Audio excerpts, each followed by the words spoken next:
Everyone. आज हम सीखेंगे क्लास 9 का चैप्टर नंबर 7 ट्राइंगल्स।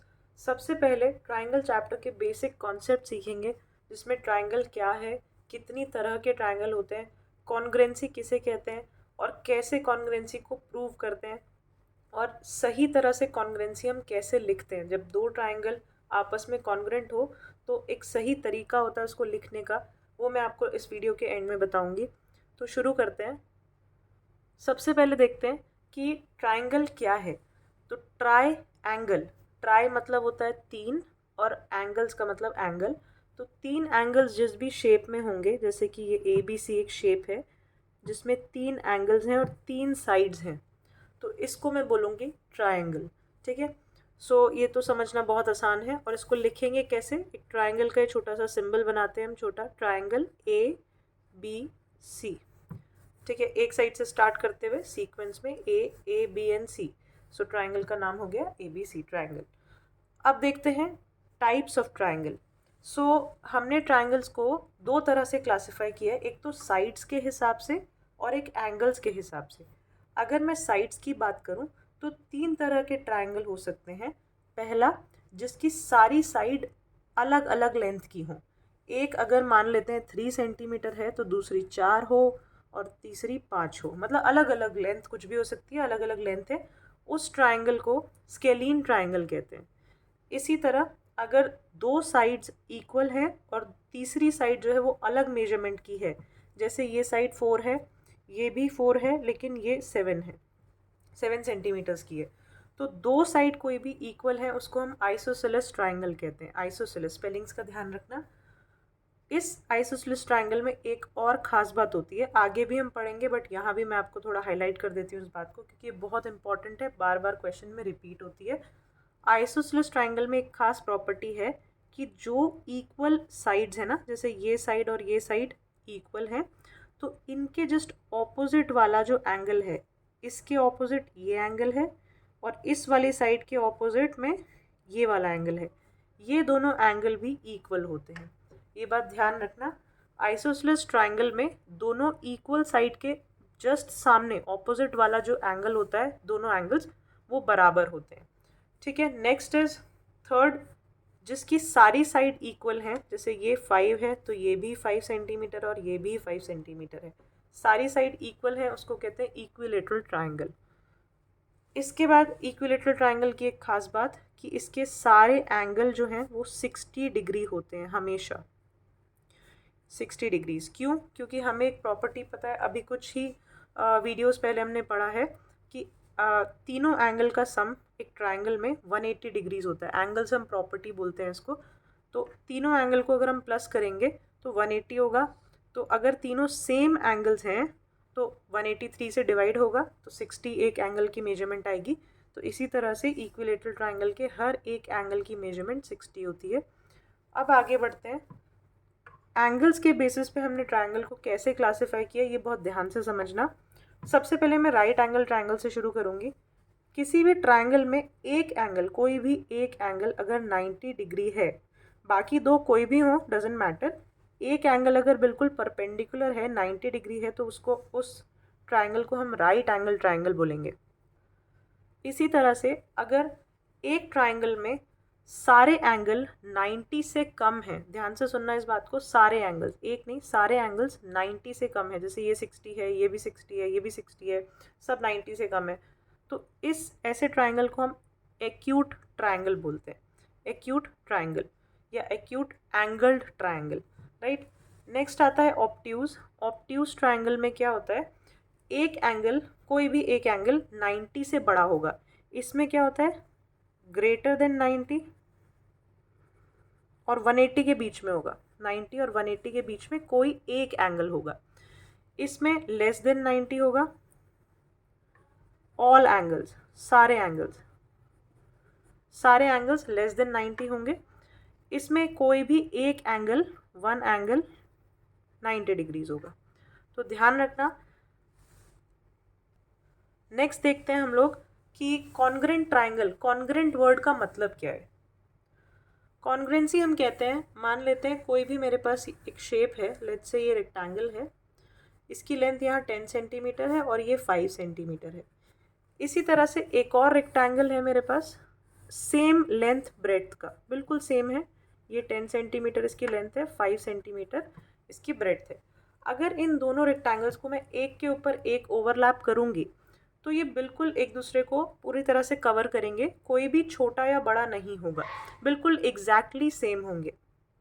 इसी प्रॉपर्टी को, जिसमें दो शेप्स एक दूसरे को पूरी तरह से ओवरलैप करती हैं, या हम दूसरी भाषा में ये बोलें, दूसरी तरीके से ये बोलें कि उसकी लेंथ, ब्रेड्थ और एंगल्स सब कुछ सेम होती है, हर तरह से लेंथ और सारे एंगल्स आपस में बराबर होंगे, उन्हीं शेप्स को हम कॉन्ग्रुएंट शेप्स बोलते हैं।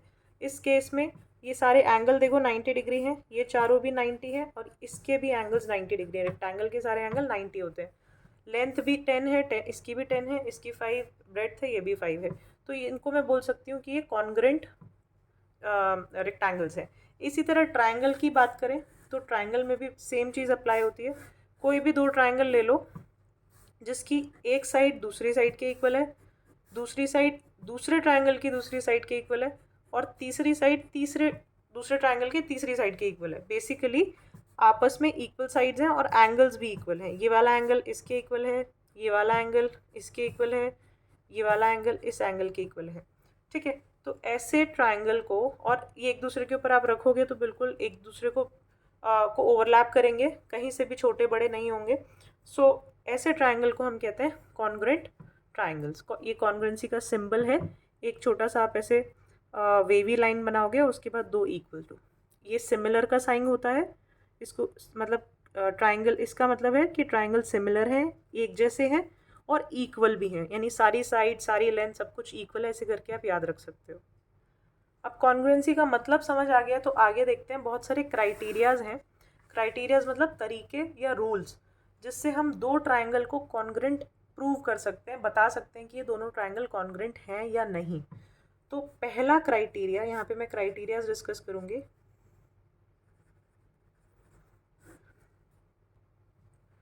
पहला क्राइटेरिया है आपका SAS क्राइटेरिया या SAS रूल। अब ये S और A क्या है यहाँ पे? S stands for side, A stands for angle, और फिर ये S जो है वो साइड के लिए है, तो इसको कहेंगे साइड, एंगल, साइड, राइट। अब इसका मतलब क्या होता है? मान लो दो ट्राइंगल आपको दिए हुए हैं, एक ये और एक और ये, ठीक है। यहाँ पे दिया है ये 3 सेंटीमीटर है, ये भी 3 दिया हुआ है, ये 5 है तो ये भी 5 दिया हुआ है, और ये एंगल एक दिया हुआ है 60 डिग्रीज, और ये भी 60 दिया हुआ है। ये आपको क्वेश्चन में गिवन है, ये आपको पता है। तो अब ये बोल रहा है कि इन दोनों ट्राइंगल को कॉन्ग्रुएंट प्रूव करो। तो एक बात आपको ध्यान रखनी है, पहला रूल, कि अगर आपको एक साइड, किसी भी ट्राइंगल की एक साइड दूसरे ट्राइंगल की एक साइड से इक्वल दिख गई, उसी के जस्ट एडजेसेंट जो एंगल बन रहा है दोनों ट्राइंगल में वो भी आपस में बराबर दिख गया, और उसी के जस्ट साइड में, बगल में एडजेसेंट लेंथ यानी साइड एक और इक्वल दिख गई, यानी इसी सीक्वेंस में साइड, पहले साइड इक्वल है दोनों की आपस में, फिर एंगल इक्वल है, फिर साइड इक्वल है। तो साइड, एंगल, साइड, इसी सीक्वेंस में अगर दो ट्राइंगल की आपस में चीज़ें इक्वल दिख गई तो मैं ये कह सकती हूँ by SAS rule, by side angle side rule, कि दोनों ट्राइंगल आपस में पूरी तरह कॉन्ग्रुएंट है। पूरी तरह मतलब अगर ये चीज़ें इक्वल है तो ये एंगल भी इसके इक्वल होगा, ये वाला एंगल भी इसके इक्वल होगा, ये साइड भी इस वाली साइड की इक्वल होगी। तो ये सारी चीज़ें, अगर SAS रूल वहाँ अप्लाई हो रहा है तो बाकी सारी चीज़ें भी इक्वल होंगी। अब इन्हीं बाकी सारी चीज़ों को, जो ये एंगल मैंने इक्वल बोल दिया इसके, ठीक है, ये वाला एंगल इसके इक्वल बोल दिया, तो ये जो है ये है CPCT। CPCT क्या है? ये कॉरस्पॉन्डिंग पार्ट्स, यानी कि जो बचे हुए पार्ट्स हैं ऑफ कॉन्ग्रुएंट ट्राइंगल। ये कॉन्ग्रुएंट तो हमने SAS से समझ लिया था, SAS रूल से कॉन्ग्रुएंट हो गए थे। बाकी के जो पार्ट्स हैं वो भी आपस में इक्वल हैं, ये क्योंकि कॉरस्पॉन्डिंग पार्ट्स है कॉन्ग्रुएंट ट्राइंगल के, ऑलरेडी कॉन्ग्रुएंट ट्राइंगल है, उसके बचे हुए पार्ट्स भी इक्वल होते हैं, ये आपको याद रखना है। इसी तरह से आता है ASA रूल। ASA का मतलब है एंगल, साइड, एंगल। अब इसमें क्या है? सेम आपको ट्राइंगल्स दिए हैं, पहले आप कॉन्सेप्ट समझो, क्वेश्चंस हम करेंगे बाद में, उसमें आपको अच्छे से और क्लियर होगा चीज़ें। तो मान लेते हैं ये ट्राइंगल ABC और ये है PQR। इसमें आपको दिया हुआ है ये वाला एंगल है 60 डिग्री, ये साइड है 7 सेंटीमीटर्स, ये एंगल है 50 डिग्रीज। इसी तरह ये 60 दिया है, 7 सेंटीमीटर और ये 50 डिग्रीज दिया है। तो यहाँ पे देखो और बोल रहा है प्रूव करो कि ये दोनों जो ट्राइंगल है वो कॉन्ग्रेंट है। तो आपने देखा एक एंगल, ये रहा एंगल, दोनों इक्वल है, तो ए तो आपको इक्वल मिल गया एंगल। उसके बाद इसी के जस्ट साइड में देखो एडजेसेंट साइड इक्वल है, तो ये साइड इस साइड के इक्वल है। इसी तरह उसी के जस्ट साथ में एडजेसेंट में एंगल एक और इक्वल है। तो एंगल साइड एंगल इसी सीक्वेंस में आपको मिलना चाहिए। ऐसा नहीं कि एक एंगल यहाँ है, ये साइड ये वाली ले लिया आपने, फिर एक एंगल यहाँ ले लिया, ये आपस में इक्वल ले लिए, ऐसे नहीं। वो सेम सीक्वेंस में होना चाहिए, angle side and then angle adjacent एक दूसरे के, और इसका भी वही होना चाहिए सीक्वेंस, राइट। तो मैं बोलूँगी कि ये तीनों अगर मुझे इसी सीक्वेंस में इक्वल मिल गए तो by ASA angle side angle criteria these triangles are congruent. अब ये कॉन्ग्रेंट है, प्रूव हो चुका है इस क्राइटेरिया से, तो मैं बोलूँगी कि अब कॉन्ग्रेंट है तो कॉन्ग्रेंट का मतलब है सारी चीज़ें इक्वल होंगी। तो बाकी बचे हुए parts, corresponding parts of the congruent triangle वो भी इक्वल होंगे। तो ये एंगल भी इसके इक्वल होगा, ये साइड इसके इक्वल होगी, ये वाली साइड इसके इक्वल होगी। तो जो भी बची हुई चीज़ें वो भी ऑटोमेटिकली इक्वल आप लिख सकते हो। नेक्स्ट थर्ड क्राइटेरिया आपका SSS क्राइटेरिया। S मतलब साइड, तो साइड साइड साइड। तो दो ट्राइंगल हैं, मान लेते हैं एक ये और एक ये। अब इसमें मैं थोड़ा सा यहाँ पे आपको अलग तरीके से बताती हूँ। जैसे मान लेते हैं ये 4 सेंटीमीटर है और ये 5 है और ये वाली साइड 6 है, A B एंड C। अब यहाँ पे ये चीज़ हो गई है PQR ट्राइंगल में, ये 4 है, ये 5 है और ये 6 है। ज़रूरी नहीं है आपको फिगर में बिल्कुल आमने सामने चीज़ें मिलें, थोड़ा सा टिल्टेड हो सकता है, ये फिगर ऐसे टिल्टेड है, ठीक है। तो अब भी ये ट्राइंगल कॉन्ग्रेंट है कि नहीं वो देखो ध्यान से। तो मैंने देखा कि AB साइड जो है, AB साइड ये 4, ये इक्वल है इस वाली साइड के, PQ साइड के, ठीक है। अब BC साइड जो है इसके इक्वल है, जस्ट एडजेसेंट। देखो पहले ये वाली साइड हो गई, ये हो गई, फिर इसके साथ में इसी के जस्ट साथ में ये थी, तो इसी के साथ में ये थी। उसके बाद देखा हमने फिर इसके साथ ये 6 है, तो इसके साथ फिर से ये 6 है। तो सीक्वेंस तो वही है ना, ये इसी तरह से जा रहा है ऐसे, ठीक है, और ये भी इसी तरह से जा रहा है। तो थोड़ा सा टिल्ट हो गया है ट्राइंगल, लेकिन ट्राइंगल तो वही है। अगर मैं इसको ऐसे कर दूं तो वापस 4 इधर दिखेगा मुझे, राइट। तो मैं ये बोलूँगी कि साइड जब मुझे कॉरस्पॉन्डिंग साइड इक्वल दिख रही हैं और तीनों एक ही सीक्वेंस में है, एडजेसेंट हैं एक दूसरे के, तो मैं बोल सकती हूँ by SSS congruency rule these two triangles, triangle ABC is congruent to triangle PQR, ठीक है। और अगर तीनों साइड इक्वल हैं, ट्राइंगल कॉन्ग्रुएंट है, तो बाकी के जो बचे हुए 3 एंगल्स हैं वो भी ऑटोमेटिकली आमने सामने वाले इक्वल होंगे। अब A जो एंगल है वो इसके इक्वल नहीं होगा, वो इसके इक्वल होगा, ठीक है, क्योंकि ट्राइंगल थोड़ा टिल्टेड है। इसी तरह B एंगल जो है वो आपका किसके इक्वल होगा, PQ के। इसी तरह C एंगल जो है आपके R के इक्वल होगा। तो ये आपको थोड़ा ध्यान रखना है। ये मैं वीडियो के एंड में आपको लिखना भी सिखाऊंगी, कैसे चेक करना है, कैसे लिखना है। ट्राइंगल की सही कॉन्ग्रुएंसी लिखना और उसको जानना बहुत ज़रूरी है, नहीं तो बहुत सारे क्वेश्चंस गलत होंगे। नेक्स्ट रूल है वो आपका है RHS रूल, बहुत इंपॉर्टेंट है, ध्यान से सुनना। R का मतलब है right angle, 90 degree angle. H का मतलब है हाइपोटेन्यूज और S का मतलब है आपका साइड। तो राइट एंगल होना चाहिए, हाइपोटेन्यूज इक्वल होनी चाहिए और साइड इक्वल होनी चाहिए। RHS रूल हमेशा ही राइट एंगल ट्राइंगल में ही अप्लाई किया जाएगा। तो मान लेते हैं 2 राइट एंगल ट्राइंगल हैं जिसमें एक एंगल तो राइट एंगल है तो 90 होगा, ये तो ऑटोमेटिकली आपको पता है। ये साइड आपको दी हुई है लेट्स से 7 सेंटीमीटर्स, ये साइड आपको दी है 7 सेंटीमीटर्स और ये वाली दी है 10, ये वाली इसमें भी 10 है। ये ट्राइंगल है ABC और ये ट्राइंगल है PQR। अब देखो यहाँ पे मुझे इन दोनों को कॉन्ग्रुएंट प्रूव करना है। तो मैंने क्या देखा कि यार एक एंगल 90 डिग्री है, बिल्कुल 90 डिग्री है, तो ये राइट एंगल तो है दोनों में, ठीक है। अब राइट एंगल ट्राइंगल में जो राइट एंगल के सामने वाली जो साइड होती है वो हमेशा हाइपोटेन्यूज होती है।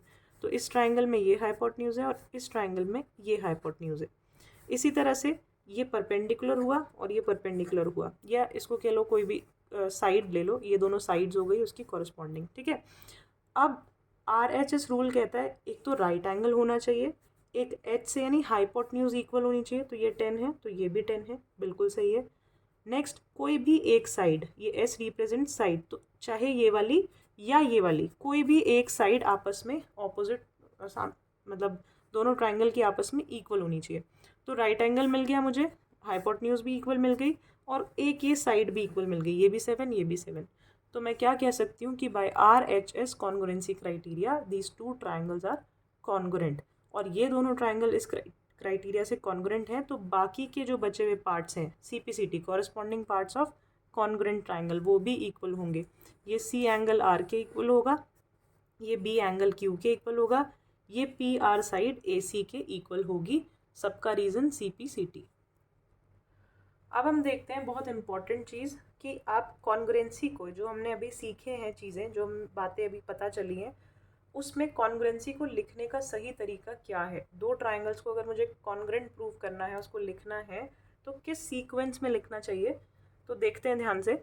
अब यहाँ पे आप देखो फिगर, दोनों ट्राइंगल कॉन्ग्रुएंट है कैसे, ये देखो, ये वाली साइड AB साइड जो है वो PQ के इक्वल है, 5 5 है दोनों। BC जो है QR के इक्वल है, दोनों 6 हैं। और AC जो है वो PR के इक्वल है, दोनों 8 हैं। तो SSS क्राइटेरिया से ये दोनों ट्राइंगल कॉन्ग्रुएंट है। इसके अलावा एक और क्राइटेरिया है, देखो ये 45 दिख रहा है, ये 45 दिख रहा है, मुझे गिवन है। तो मैं SAS से भी बोल सकती हूँ कि ये दोनों ट्राइंगल कॉन्ग्रुएंट है। क्यों? क्योंकि ये 5 है, उसके एडजेसेंट एंगल देखो, साइड एंगल देन साइड, ये साइड एंगल एंड साइड दोनों कॉन्ग्रुएंट है, बिल्कुल हूबहू सेम ट्राइंगल्स हैं, राइट। अब इसको लिखने का सही तरीका, ये ट्राइंगल का नाम है ट्राइंगल AB एंड C, इस ट्राइंगल का नाम है ट्राइंगल PQR। अब बीच में हम साइन लगा रहे हैं कॉन्ग्रुएंसी का कि ये दोनों ट्राइंगल कॉन्ग्रुएंट हैं। आपको ये ध्यान रखना है कि ये जो ABC आपने लेटर्स लिखे हैं किस सीक्वेंस में है, और इसके सामने जो आपने PQR को कॉन्ग्रुएंट बोला है ये किस सीक्वेंस में है। कहने का मतलब ये है, यहाँ पे 3 पोजीशन है, फर्स्ट सेकेंड एंड थर्ड, इसी तरह ये भी फर्स्ट सेकेंड एंड थर्ड। तो यहाँ पे जो फर्स्ट सेकेंड पोजीशन है यहाँ पे लिखा है AB, और इसकी फर्स्ट सेकेंड पोजीशन पे लिखा है PQ। तो AB साइड एक्चुअली में इसी के फर्स्ट सेकेंड पोजीशन पे जो लिखा है ना उसके इक्वल ही होनी चाहिए, यानी AB जो है PQ के ही बराबर होना चाहिए डायग्राम में। तो AB PQ के ही इक्वल है, देखो 5 5 है, तो ये बिल्कुल ठीक है। नेक्स्ट चेक करते हैं, BC सेकेंड और थर्ड पोजीशन, यहाँ पे QR है, तो BC QR के इक्वल है, बिल्कुल दोनों 6 सेंटीमीटर्स हैं, तो ये भी मैंने ठीक लिखा है।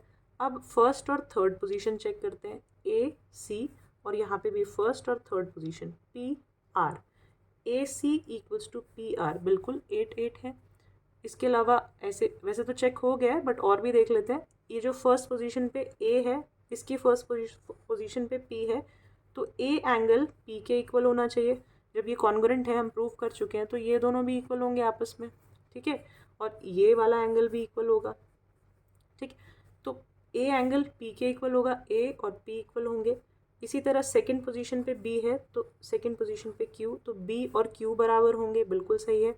नेक्स्ट, मतलब पोजीशंस का आपको ध्यान रखना है, C पोजीशन पे R एंगल आना चाहिए क्योंकि वो आपस में इक्वल है। तो ये मैंने कॉन्ग्रुएंसी ठीक लिखी है। अब इसी को देखते हैं आगे, क्योंकि आपको इतना आसानी से, मतलब आसान डायग्राम्स बने हुए नहीं मिलेंगे, आपको क्वेश्चंस हर तरह के क्वेश्चन के लिए प्रिपेयर्ड रहना है। तो मान लेते हैं आपका यही ट्राइंगल लेती हूँ मैं, ये आपको ऐसे दिया हुआ है 5 सेंटीमीटर, 6 सेंटीमीटर एंड 8 सेंटीमीटर, ये A B एंड C, ये 45 डिग्रीज, ठीक है। वही पहले वाला ट्राइंगल है सेम, लेकिन इधर वाले ट्राइंगल में क्या किया हुआ इन्होंने, ट्राइंगल कुछ ऐसे बना दिया है, ऐसे, राइट। और ये दे दिया आपको 5 सेंटीमीटर, ये 6 सेंटीमीटर, ये 8 सेंटीमीटर, और यहाँ पे आपको दे दिया 45 डिग्रीज, और दे दिया P Q एंड R, ठीक है। अब ध्यान से समझना जो मैं बात बता रही हूँ। अब आपको लग रहा है, देखो ये AB 5, यहाँ पे QR 5 है, बिल्कुल सही है, एक साइड इक्वल मिल गई। उसी के जस्ट साथ देखो, उसी के साथ 6 6 सेम मिल गई, फिर उसी के साथ 8, ये 8, यानी साइड से दोनों ट्राइंगल कॉन्ग्रुएंट तो हैं। लेकिन क्या मैं ऐसे लिख सकती हूँ triangle ABC is congruent to triangle PQR? बिल्कुल भी नहीं। क्यों नहीं लिख सकती, ध्यान से देखना। अब इसका AB और इसके भी फर्स्ट और सेकेंड पोजीशन पे जो है AB, इसके हिसाब से, इस कॉन्ग्रुएंसी के हिसाब से PQ के बराबर है। क्या AB PQ के बराबर है? देखो ध्यान से, ये 5 है, ये 8 है, बिल्कुल भी नहीं है, तो ये कॉन्ग्रुएंसी तो ठीक ही नहीं है, इसीलिए पोजीशंस का ध्यान रखना है। ऐसे ही एंगल सी क्या आर के बराबर है? एंगल सी आर के बराबर है? बिल्कुल भी नहीं है। ये 45 है, 45 तो बी है, सी कुछ और होगा, तो ये भी ठीक नहीं है, तो ये कॉन्ग्रुएंसी क्राइटेरिया ठीक नहीं है। तो मैं कैसे लिखूंगी, ध्यान से देखना। फर्स्ट वाले ट्राइंगल का नाम तो आप डायरेक्टली लिख दो, ट्राइंगल ए बी सी कैसे भी लिख दो, इज कॉन्ग्रुएंट टू ट्राइंगल। अब देखो, ये है फर्स्ट, ये सेकंड, ये थर्ड, ये मन मन में करना है, वैसे मैं आपको समझाने के लिए लिख रही हूँ। इनकी पोजीशंस देखो, ये ए बी के आगे कौन सी साइड है जो इक्वल है? ए बी के बराबर कौन सी साइड है?